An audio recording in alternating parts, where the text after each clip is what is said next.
organic. Okay. But thank you for being here. And thank you. I don't know why, but I'm very excited for this. Like when I went to the mic, I really loved your jokes. Thank you so much. So how do you like come up with your materials? Like, have you found what works for you and what you want to really tell people? So far I have not told a joke in my in any set which has not happened in my life. So Nice. It's all something that has happened in my life, and I take that and I find it funny, and then I write on it. Maybe I exaggerate a little bit. I add some things, some ornaments around Yes. it, but everything has definitely happened to me.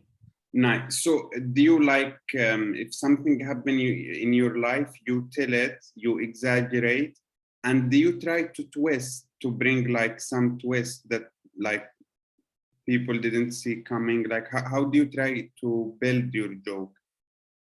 Is there I mean, of course there is like something that I think it has potential to be funny, and then when I write it and then I see how I can make it really sharp funny, like not, because very well that stage jokes are different from the jokes that we say amongst friends at a dinner table, right? So to make it a stage joke, I see how I can make it sharper and maybe bring more contrast, or find an analogy to something really weird and then bring that. But it all also comes from my experience of life, of how I see my surroundings, how my relationship with my mom is, what kind of chats we have, what kind of dating app chats I have, and all of this kind of adds to. So I find some idea funny, and then I try to build on it. And I am more of a, I don't, you have seen me perform, I don't really write one-liners. So I am more of a storyteller. So I usually try to find a narrative that, okay, I'm going to talk about this, and then if it's about my mom and me, then it goes on. And then I find that, okay, what my mom is trying to do, autocorrect does the same thing, trying to correct me all the time. So I find these weird analogies, and then I write that, and then I try it out and see how it works. But is there also like any education or message you try to impose when you do your comedy? I wouldn't say message or education, but it's definitely my opinion on various subjects, right? Like I definitely talk about stereotypes. I definitely talk about my opinion about Indian men, Indian families, Indian weddings, like a lot of different things, and how I feel about it. I bring that to my jokes for sure. So how do you feel? Like, are you the because I feel that too many people are still like close-minded, and they are like typical way, like you have to get. I feel like now strict people are the one who's looking for girlfriend, boyfriend, and open-minded are for open relationships. The people who still with the married, I feel like they almost disappear. So what is your question? My question is, how open-minded are you? Like, do you feel that, are you do you believe in God, or do you think that people should do whatever they want and everything is okay? I don't believe in God. I'm not religious at all. I'm atheist. Nice. But I have no problem with religious people as long as they don't come to force their shit on me. So you live your life, I live my life. Let's not bother each other. That's my thing. And I think, I mean, everything is, as long as nobody is harming by their way of life anybody else, or nobody is hurting anybody else, I think people should be absolutely free to live the way they want to. I live my life my way. I know there is a lot of judgment amongst the Indian community, or even amongst some my relatives or whatever. But I don't care about that, because I think everybody's, and I don't judge people. I have learned through years. Actually, I used to be very judgmental, but then I figured that I don't like to be judged myself. And what right do I have to judge other people if they are happy, if they're not harming anybody else, then why do I have to have a judgment about anything? So yeah, I'm quite okay with anybody doing anything as long as it's not harmful for anyone I else. love it. I can hang out. Thank you. Um, Sure. no, the thing is, yes, as you said, like people are married to their ideas, and what's worse is when they try to force it in others. Because when you are married to your idea, it's a problem for you, and also it's problem for everyone that comes around you. Yeah. So were you born like religious, or where were you born? I was born in India, and my parents are extremely religious. I would say not just religious, they are ritualistic. So they are Hindu. I was born Hindu. There is no baptism in Hinduism. So you're just born into the religion. And I was very little when I saw, I was okay with that because I had no, of course, no, education or anything to think about it. But then when I was in my high school, and I remember once I was going for, I used to get pretty good grades, like I was good at studies. And then once I was going for a test or something, and then I think it was my dad or my mom, one of them just told me that, oh, you haven't taken God's blessing, you won't do well. And I told them back, I was quite small, but I told them back that, but I studied hard and I'm going to do well.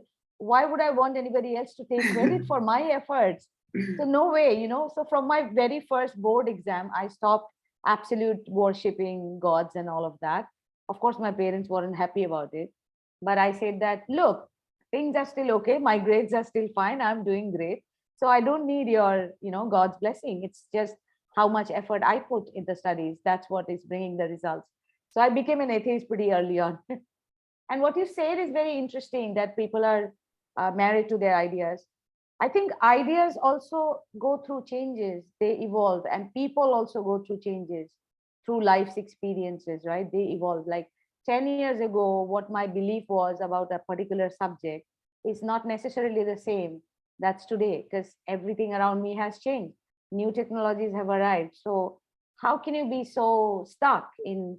If you get stuck with one thing, then you're stuck, then you're not moving, because that thing is also moving. So yeah, that way I don't think I can be really stuck to one particular. I mean, I have some basic values, of course, which is fine, which are without which you'll probably go crazy. I don't know. But other than that, I think I'm pretty flexible and open, and I like to.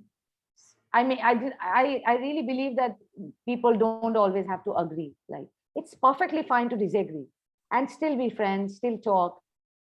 I mean, otherwise, what is the role of education or educated thinking if we are not being able to discuss and agree to disagree? Yeah, I really think that like what you done in your high school shows that you have good instinct. You have frozen. Oh, okay, give me 1 minute. Maybe it's the internet. Can you still hear me?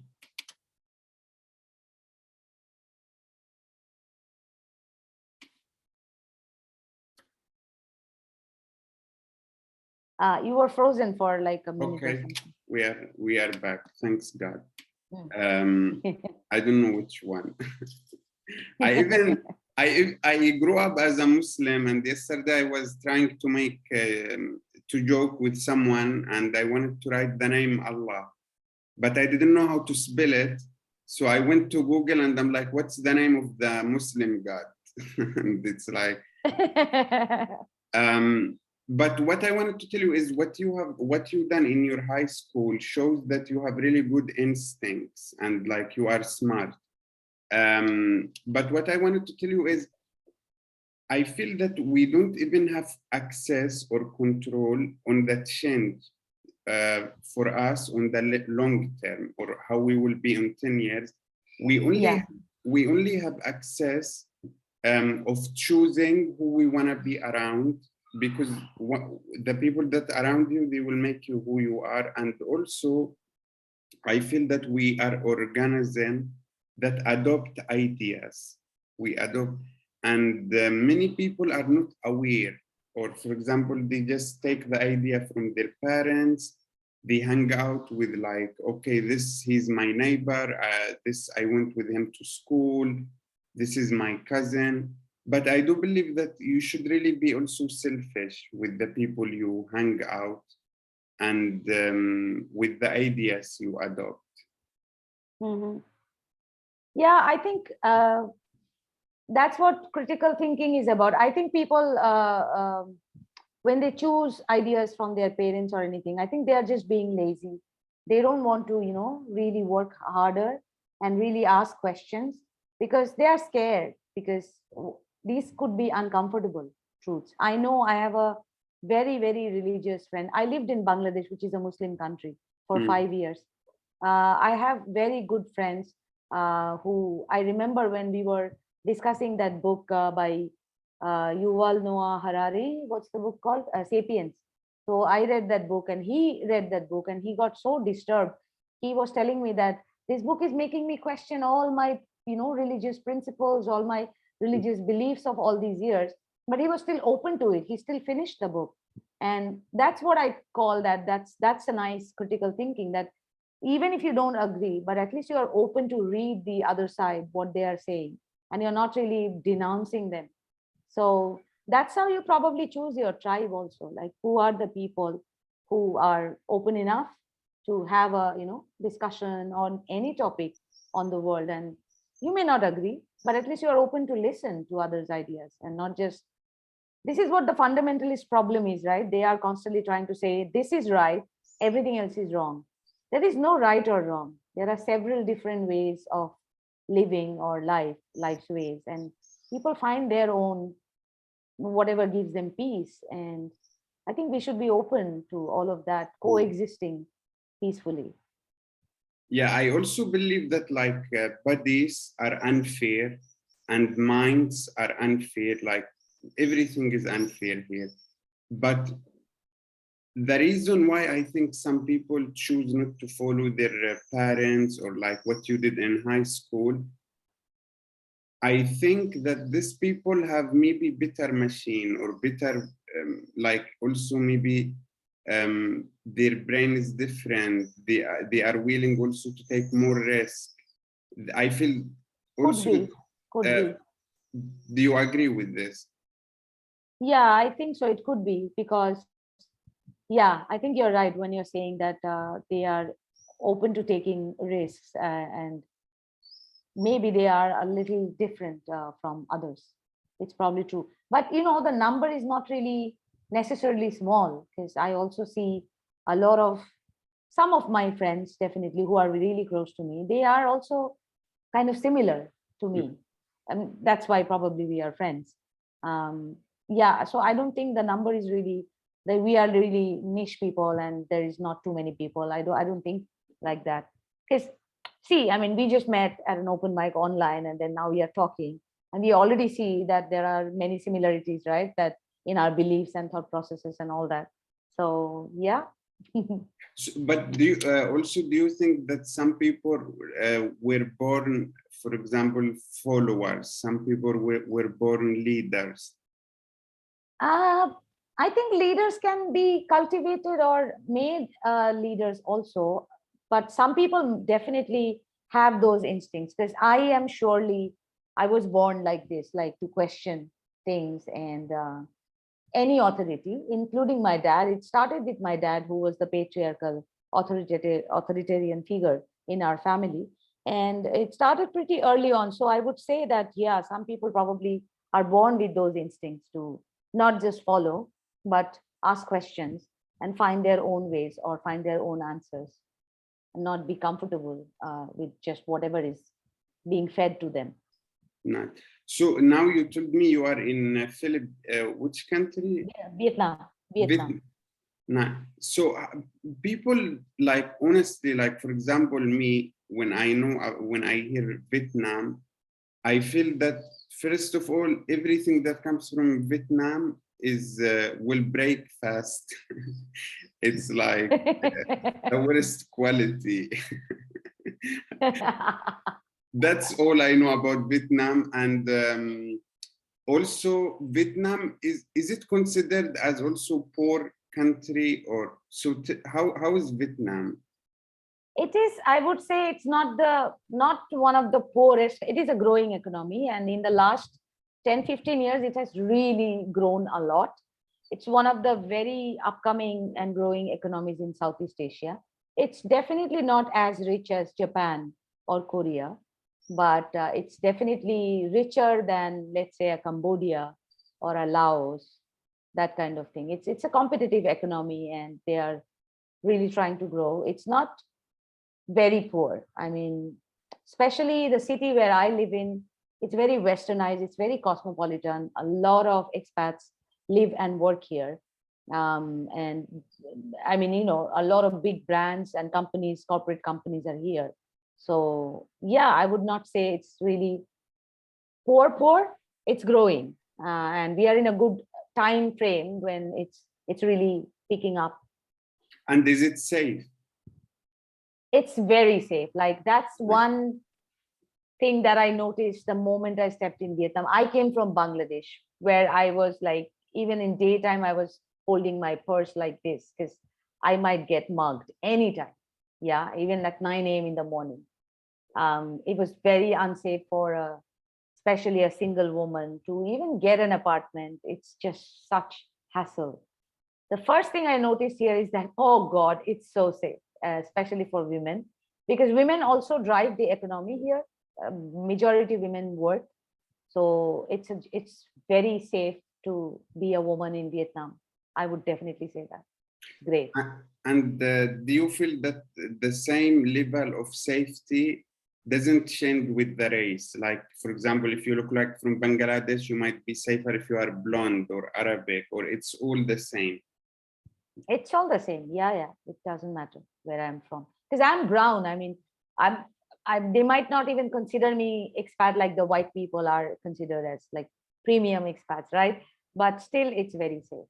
And Nice. I'm telling you about safety especially from a woman's point of view. It's like there is no catcall. I've never been, nobody has said something when I walk down the street, or blown a whistle, like nothing in 6 years' time. Not a single such instance. Nice. Or like broke to your apartment or stolen? Nope. Which It's a very secured place where I live anyway. It's not easy to break into apartments.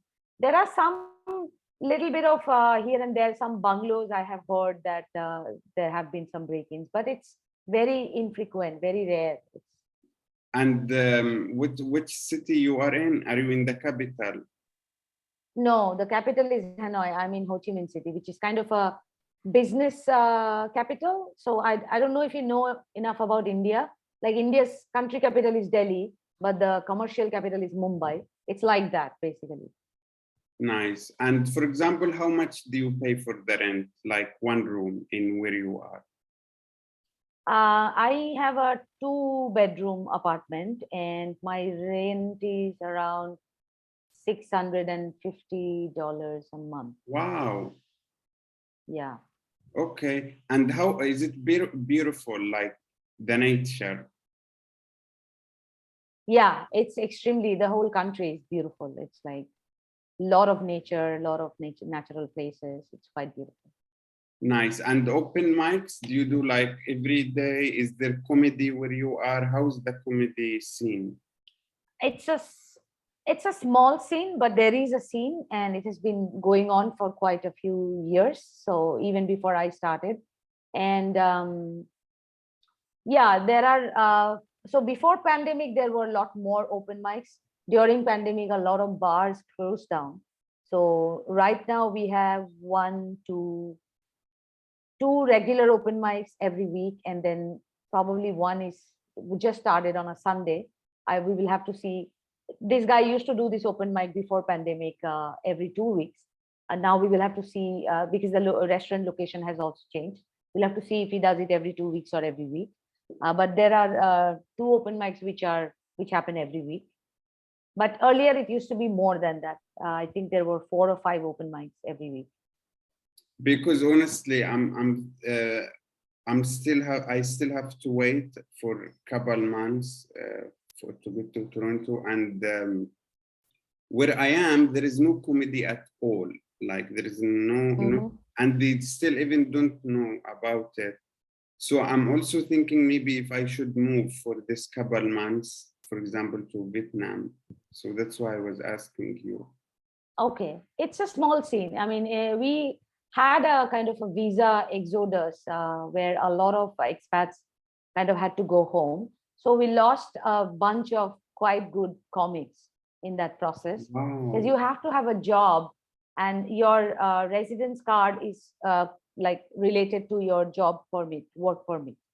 So your office has to sponsor your work visa basically. Without work visa, it's very difficult to live. So that's what they were doing. I think what they did is basically, before the vaccination started, they kind of threw out a lot of expats who were not living here with a valid work permit. A lot of people were living with business visa, which was getting extended 3 months, 3 months, 3 months, that kind of thing.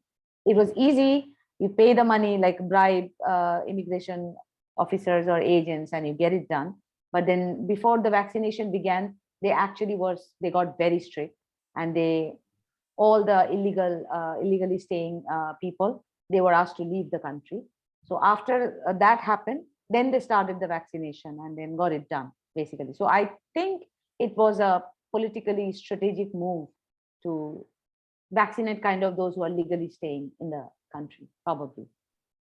Yeah, I work also online, so maybe if I show them my income, they could be like, No, you have to have a company sponsoring you. Like you have to have a labor contract from a company, and then with wow. that labor contract, you get a work permit and you get a temporary residence card, which allows you to stay. Wow. And how was it with COVID? Was like strict lockdown? You weren't able to go out? How? So 2020, it was pretty easy. We had a kind of a semi lockdown. It was not even a full lockdown, because which is why a lot of comedy happened in 2020 when the whole world was really locked down. We could go out and we could have shows and all of that. There was a semi lockdown for like 3 months or so. But then 2021 is when the Delta attacked and we were not vaccinated. So that was really extremely bad, because a lot of deaths happened. The first year, actually, they really restricted the number of people dying to a really limited number. They did it really well. So because vaccination happened late, 2021 was really bad. And that's when we had 6 months of extremely strict lockdown. Like everything was closed. Like even you could not go out. There were no public transport. Hospitals were closed. Groceries were closed. Like you could only order online, and things were getting delivered downstairs. You could go and pick it up. My building got locked down for 2 weeks because there were several cases in the building. So I could not even get out of the apartment. I mean, if I could place an order online, they will deliver there were volunteers who were delivering at my doorstep. I have to pay them online also. And my landlady is very kind. So she was helping me with that, ordering and, paying online and getting it delivered. But yeah, for 2 weeks, I could not even step out of my apartment. Well, but how did you deal with it mentally? How hard was it, or were you able to figure out how to? It was very hard, very, very, very hard. Yeah, I was talking to my therapist, and I had to. Yeah, I had to. And to be honest, Zoom comedy really helped, because I was writing. Otherwise, I wouldn't be doing this. So we were still working from home, but because we were working from home, there was no commute outside. So a lot of time got saved. And I kept doing Zoom comedy like a lot. Every day I was doing some sort of comedy, which means every day I was writing. At one point, I remember I was having a creative block about what do I write about? Nothing is happening in my life.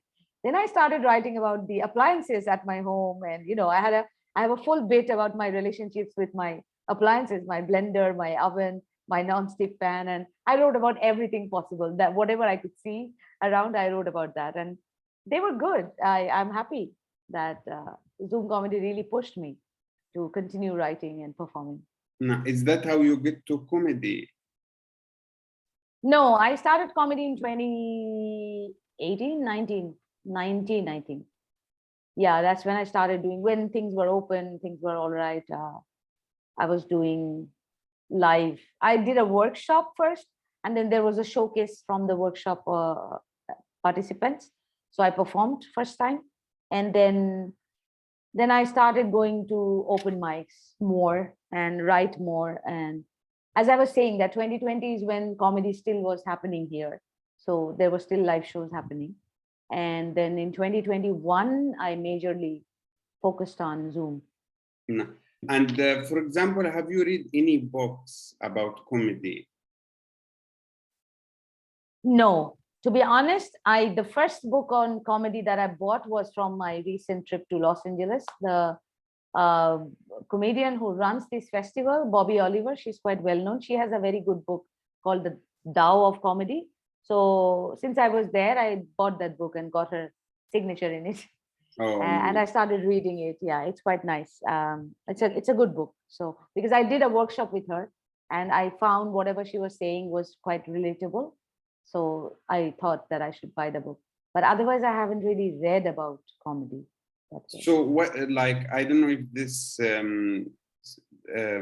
because maybe you will not think about it as fast, but did you learn the most about comedy when you went to LA? What's what's the biggest gain that you feel that helps? First of all, being able to perform. So far, I have only performed in Vietnam, not just in this city, in a couple of other cities also, but never outside of Vietnam. So this was a very big thing for me to see that if my jokes really work for a, international audience, if they can make sense. And all these comics coming from all over America as well as Canada, I was the only one from Asia. So it was very enriching experience to see what they are talking about and how I relate to their stories as well.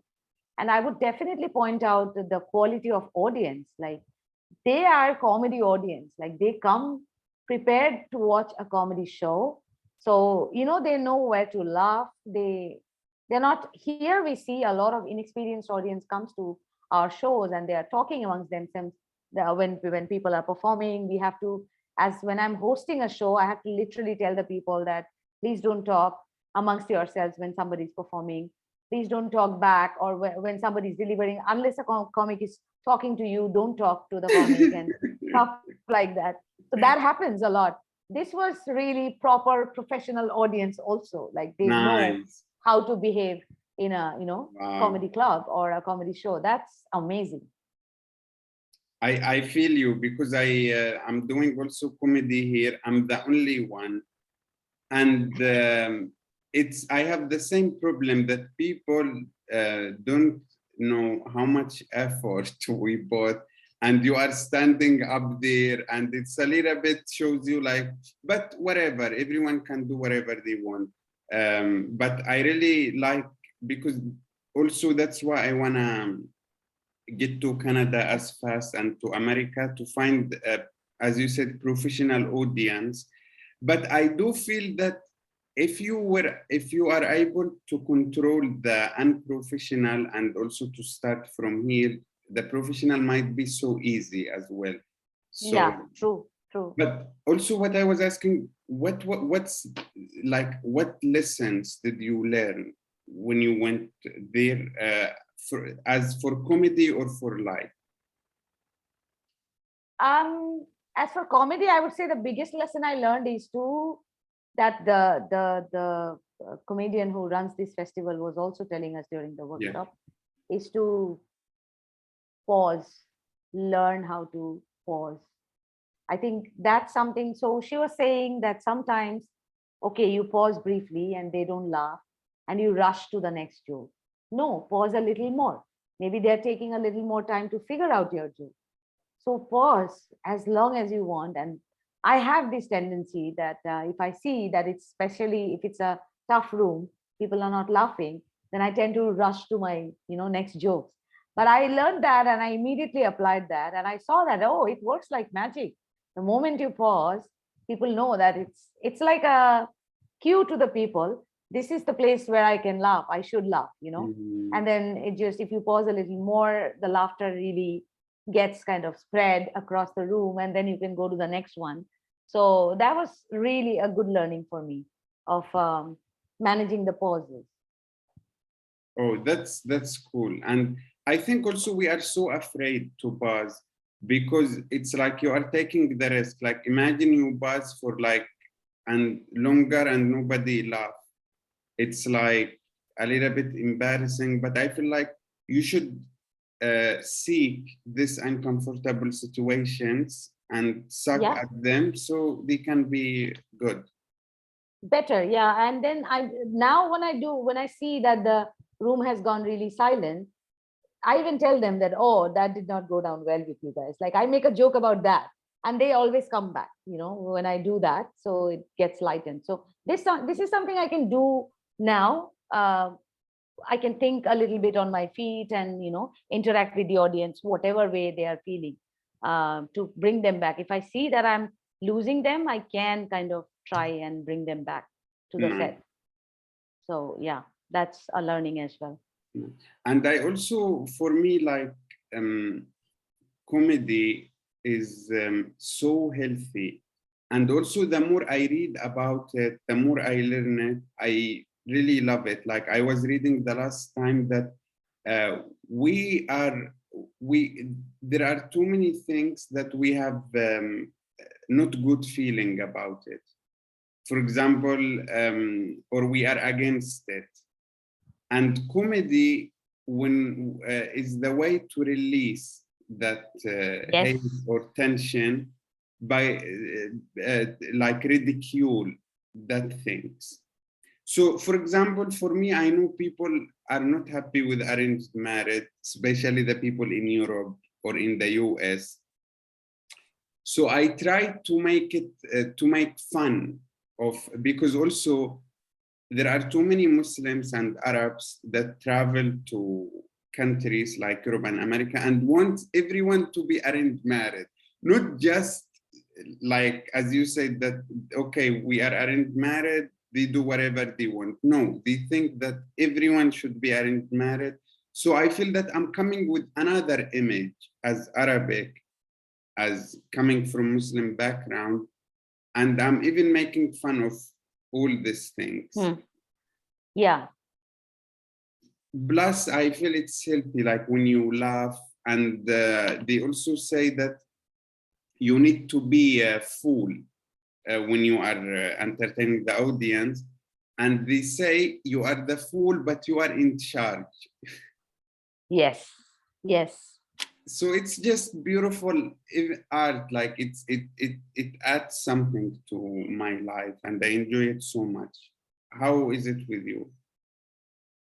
For me, especially now, like let's say for the last year or so, I discovered that I was only writing about my superficial stuff. I was not writing about deeper issues in my life. Like I recently have started talking about a cousin who molested me when I was young. And that guy came to my father's funeral, and I had a fight with my mom about it. And I wrote a whole bit about it, and I just started trying it out, and Nice. everybody is so welcoming. Everywhere that I've tried it, it works really well. And the first time I did it, I felt such a release that I never talked about this. Wow.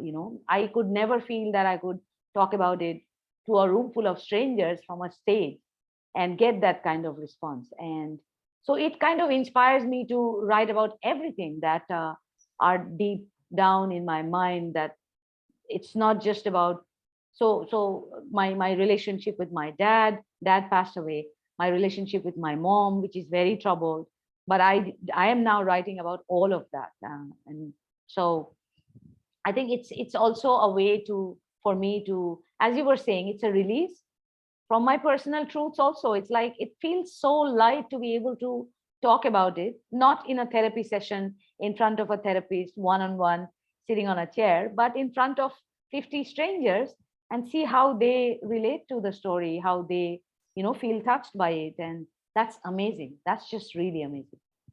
I think when people laugh and you make it funny, it's like you shake it off.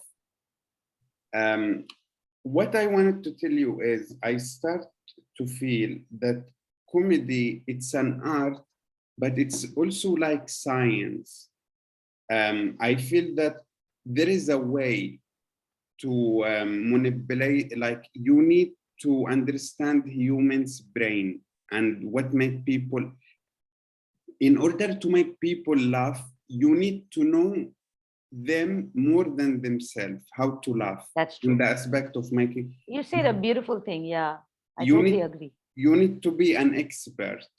Like for example, if your hand hurt, you go to doctor expert, you don't go to mechanic. If your car Yeah, hurt, you go to mechanic that he knows how to do this car.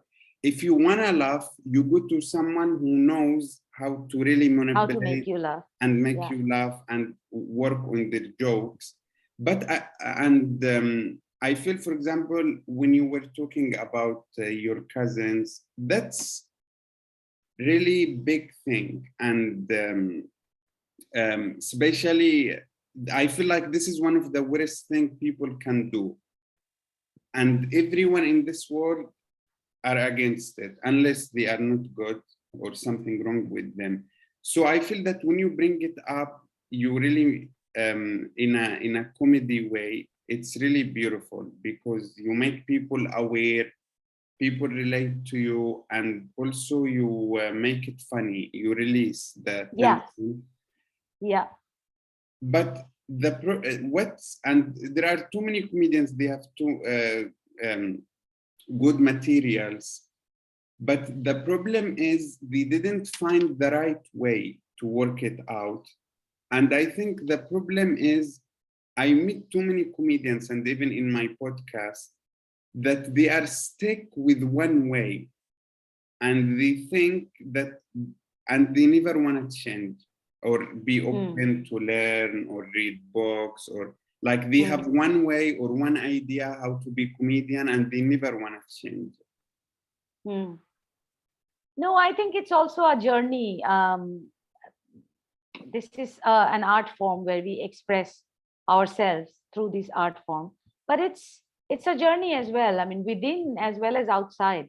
So I get impacted by what's happening outside as well as what's happening within myself. And if I can bring all of that and then present it to the people in an entertaining way that they can relate, but they can at the same time feel safe to laugh, that's that's great, I think. So yeah, I don't even claim that I have a particular set like or of type of voice, or I want to have that. I want to be open and as flexible as a river, and throughout the journey I want to enjoy the journey and see where it takes me. I'm very open to, I don't have a goal that I have to have a Netflix special. No, that's Mm. not what I how I think.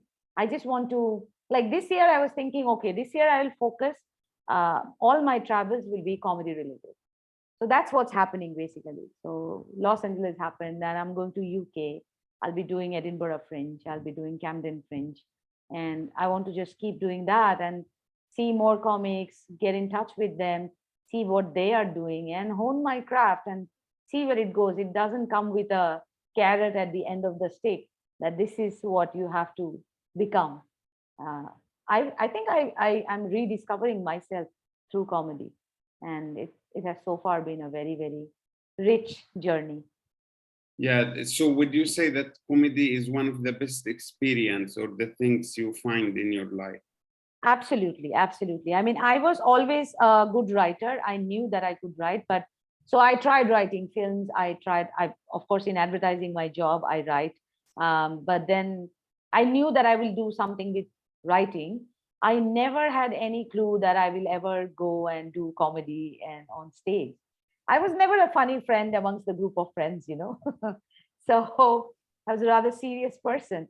So when this started, I think this just opened up a new facet of my personality. And I see that, okay, I am a bit sarcastic, and that comes out really well. And over and over, when I go on stage and talk, the more I do that, the more I love it. And yeah, I think it'll make me a new me.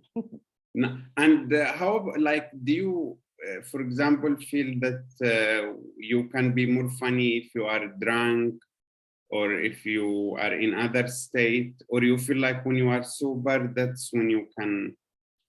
So I usually take one drink before going up on stage just to loosen up. I still don't want to be on a stage in a state where I'm not in control of what I'm doing. I am like that in my other facts of my life also. When I want to lose control, that's when I'm having most fun, and that's when I'm not doing anything like any art or anything like that. Not that. So I'm also serious about this art. So I will never perform in a drunk state. Like I will tell you this, in Los Angeles, I was supposed to do this 8 p.m. show. And then somehow I got a spot at the 10 p.m. show also. And I was kind of getting slightly tipsy. So I stopped drinking. I knew that I was going up at number 4. I was like, okay, I cannot go up on stage at a tipsy state. I have to, and I was doing a different set. So I'm like, okay, so I stop now. From now till the time I go up, I stop drinking. So I come down to a level. I still have alcohol in my system, but it comes down to a level where I have control on what I'm going to say and how I'm going to say it.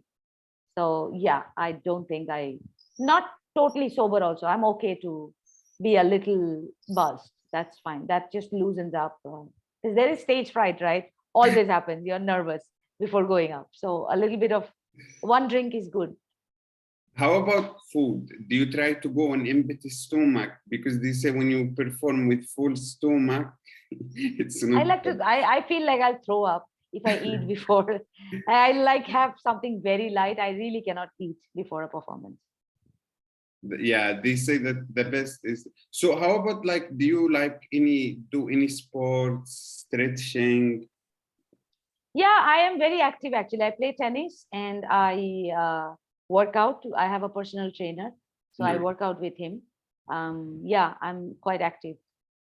Yeah, I think also it all adds, like, if when you work out, it even enhance in a good way your comedy, your work. And how about podcasts? Do you listen to any podcasts? No, very few actually. I do listen to Jim Jeffries. He does a funny thing on Instagram, basically. I don't really listen to podcast. I have been on a particular podcast that a Saigon comic does. Like he has a thing about, did that joke really happen? So of course he approached me and I was like, yeah, I'm gonna do it. And because one of the, like as I told you, all my jokes have actually happened. So I chose one joke and I told him, okay, this really happened. And then we had a small chat around that and how I wrote it and all of that. So yeah, I wouldn't say that I listen to a lot of podcasts, but I know that this is a thing, everybody is doing it. And I listen to good quality content. I like to listen to them.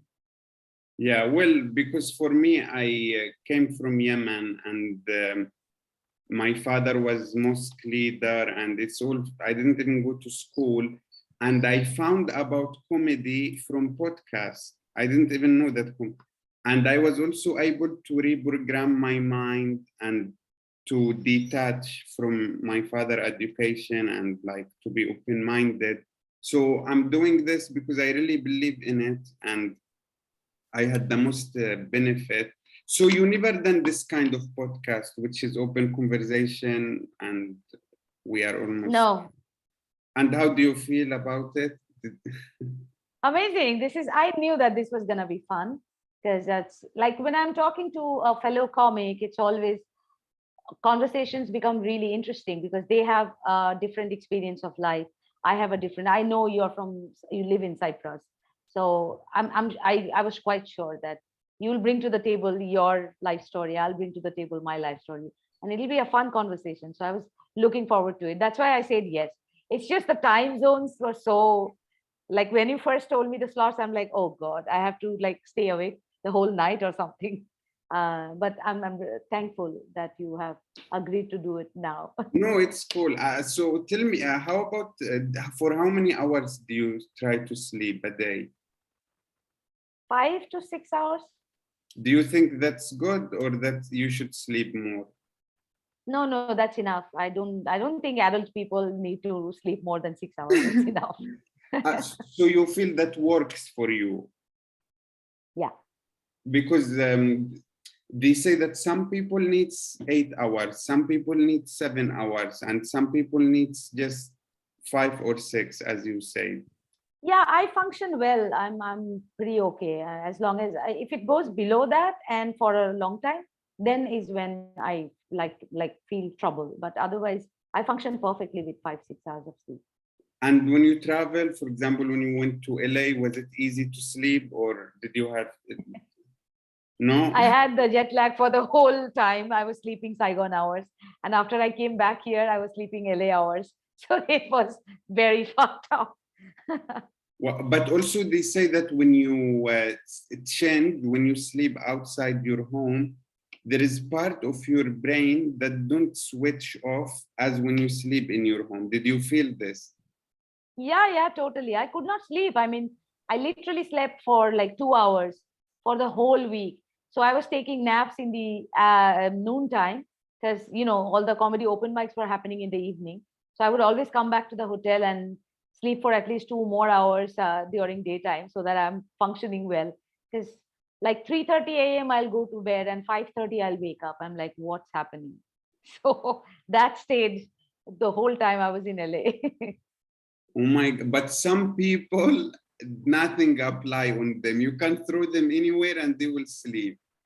And That's true, though. I mean, I think it was just the time lag. Like it's a big time difference. So I guess that's why my body took a toll. And it was really long flight. I hate long flights, but I also like to travel, so I can't help it. But I haven't traveled for 3 years because of the pandemic, right? So that whole practice of long flights and all of that went out of my system. So again, after a long time, I did a really long flight and so disturbing while going back. I could sleep when I was coming back. It was better that that way. yeah, that's for me too. Like, I cannot wait. That's why I'm even doing comedy, because imagine if you are a good comedian and you have made it and you are doing tour. This is my dream, like to do tour with cool people, like cool comedian. Or imagine you get. Do you know Joe Rogan? Yeah, of course I Imagine know you Joe get Rogan. to go on tour with him. Like that's a dream, because that's how I learn also comedy and everything from his podcast. And Okay. for me, I feel it's really fascinating if like I find comedy from his podcast and then I'm touring with him. Wow, that's gonna be amazing. I'm sure you'll get there. Yeah. So I tried to make this for like around 1 hour, 40 minutes to 1 hour, but it was really cool talking to you, and you are really amazing.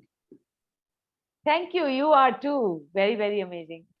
And It was yeah, fun. I don't know, because I have planned to go to Canada and the US, and you are in the other part of the world, but you never know. We are friends in Facebook, and I will be traveling. So yeah, we will definitely. Like I met a bunch of Toronto comics who I have met before on Zoom in this festival. So yes, we will meet, I'm sure. you should consider also Toronto, but like for after maybe 1 year. So I will be there for sure.